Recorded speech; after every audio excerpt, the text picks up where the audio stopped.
Virginia and Tennessee, guys. We're right on the borderline.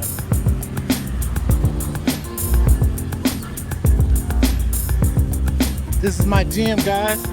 1953 Chevy panel truck. This is a nice build from Bristol's Mars Garage, guys. Go check me out. This is my shop truck. That's my shop name there. I'm in front of my shop. And this beauty that you guys are looking at, we call it blue ash.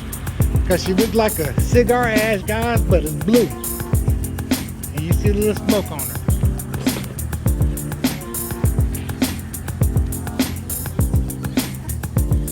One of a kind right here, guys. So check me out.